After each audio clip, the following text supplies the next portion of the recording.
నమస్కారం. పశ్చిమ ఆసియాలో పరిస్థితి ఇప్పుడు అగ్గిమీద గుగ్గిలంలా ఉంది. ఇరాన్, ఇజ్రాయెల్ ఈ రెండు దేశాల మధ్య ఘర్షణ ఇప్పుడు తారాస్థాయికి చేరింది. అసలు ఇంతకీ ఏం జరుగుతోందక్కడ? ఈ మొత్తం సంక్షోభం వెనుక ఉన్న కారణాలేంటి? రాబోయే కొద్ది నిమిషాల్లో ఈ విషయాలన్నింటినీ వివరంగా పరిశీలిద్దాం. అమెరికా, ఇజ్రాయెల్ కలిసి ఇరాన్పై చేస్తున్న ఈ ఆపరేషన్కి వాళ్లు పెట్టుకున్న పేరే ఆపరేషన్ ఎపిక్ ఫ్యూరీ. పేరు వింటనే అర్థమవుతోంది కదా పరిస్థితి ఎంత సీరియస్గా ఉందో. ఇది కేవలం ఒక చిన్న సైనిక చర్య కాదు, ఒక పెద్ద యుద్ధానికి తెరలేపినట్టే. సరే, అసలు ప్రస్తుతం అక్కడ ఏం జరుగుతోంది? క్షేత్రస్థాయిలో పరిస్థితి ఎలా ఉందో ఒకసారి చూద్దాం.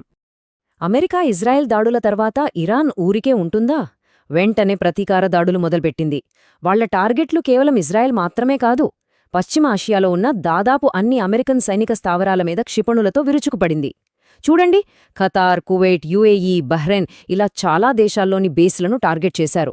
దీన్ని బట్టే అర్థం చేసుకోవచ్చు ఈ యుద్ధం ఎంత వేగంగా పాకిపోతోందో.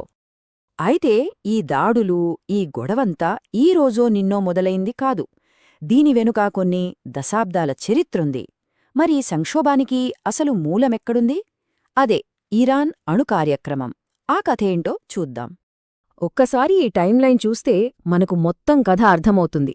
అంతా మొదలైంది 1957లో ఇరాన్ తన అణు కార్యక్రమాన్ని మొదలుపెట్టినప్పుడు. చాలా ఏళ్ల తర్వాత 2015లో ఓ పెద్ద అంతర్జాతీయ ఒప్పందం కుదిరింది.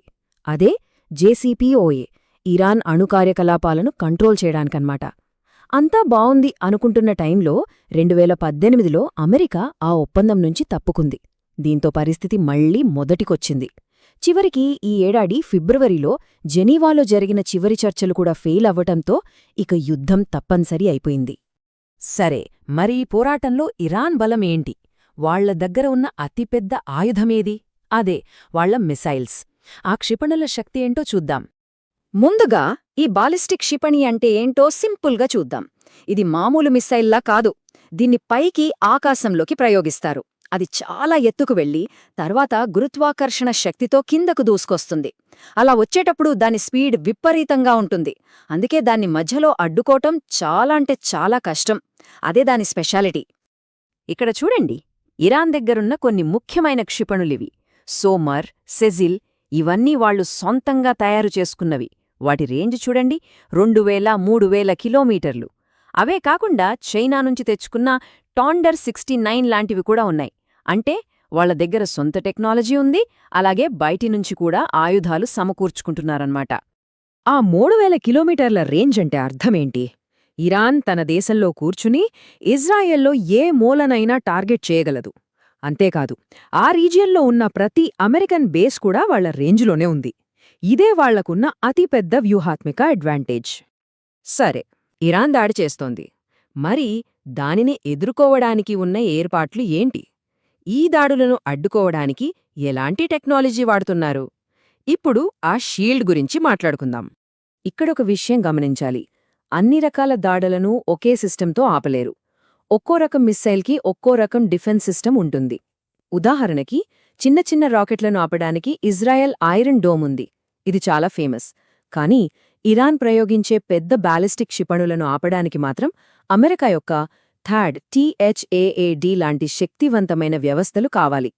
ఈ రక్షణ వ్యవస్థను చూస్తే ఇది ఒక దేశం పని కాదని అర్థమవుతుంది. ఇజ్రాయెల్ దగ్గర ఐరన్ డోమ్, ఐరన్ బీమ్ లాంటివి ఉన్నాయి. అమెరికా తన పేట్రియాట్, థాడ్ సిస్టమ్స్ను మోహరించింది.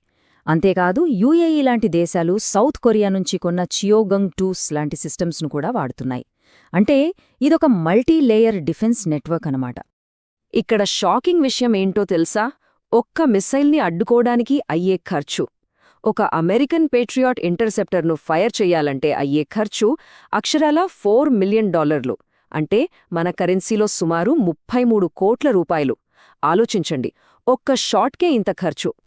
ఇరాన్ కేవలం దాడి చేయడమే కాదు, వాళ్లని వాళ్లు కాపాడుకోవడానికి కూడా గట్టి ఏర్పాట్లే చేసుకున్నారు. ముఖ్యంగా వాళ్ల న్యూక్లియర్ సైట్స్ చాలా సెన్సిటివ్ ప్రదేశాలు కదా. వాటిని రక్షించుకోవడానికి బావర్ 373, ఖోర్దాద్ లాంటి ఎయిర్ డిఫెన్స్ సిస్టమ్స్ను వాడుతున్నారు.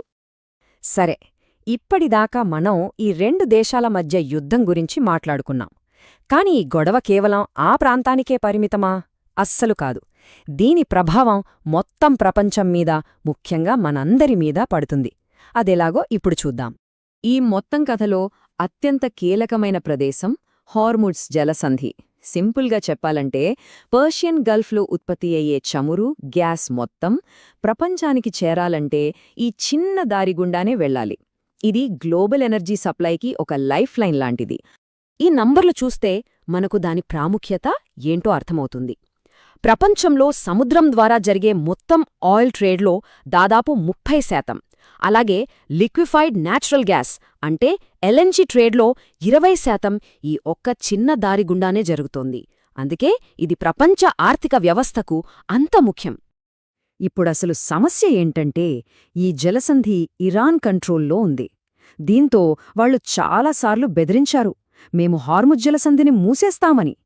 ఒకవేళ వాళ్లు నిజంగా అలా చేస్తే దాని పర్యావసానాలు చాలా దారుణంగా ఉంటాయి. ఒకవేళ హార్మూజ్ను మూసేశారనుకుందాం, అప్పుడేమవుతుంది? స్టెప్ 1, ప్రపంచానికి ఆయిల్, గ్యాస్ సప్లై ఒక్కసారిగా పడిపోతుంది. స్టెప్ 2, డిమాండ్ ఎక్కువై సప్లై లేక పెట్రోల్, గ్యాస్ ధరలు ఆకాశాన్నంటుతాయి. స్టెప్ 3, ప్రపంచవ్యాప్తంగా ఆర్థిక అస్థిరత ఏర్పడుతుంది. చివరికి గ్లోబల్ ఎకానమీనే ప్రమాదంలో పడుతుంది. కాబట్టి చివరిగా ఒక పెద్ద ప్రశ్న మిగిలుంది. ఒకవైపు ఏమాత్రం తగ్గని ఈ ప్రాంతీయ ఆధిపత్య పోరు, మరోవైపు ప్రపంచ ఇంధన సరఫరా, మన ఆర్థిక వ్యవస్థ భవిష్యత్తు. ఈ రెండింటి మధ్య చిక్కుకున్న ఈ సంక్షోభాన్ని ఆపడం సాధ్యమేనా? ఈ మంటలను అదుపు చెయ్యగలమా? ఇది నిజంగా ఆలోచించాల్సిన విషయం.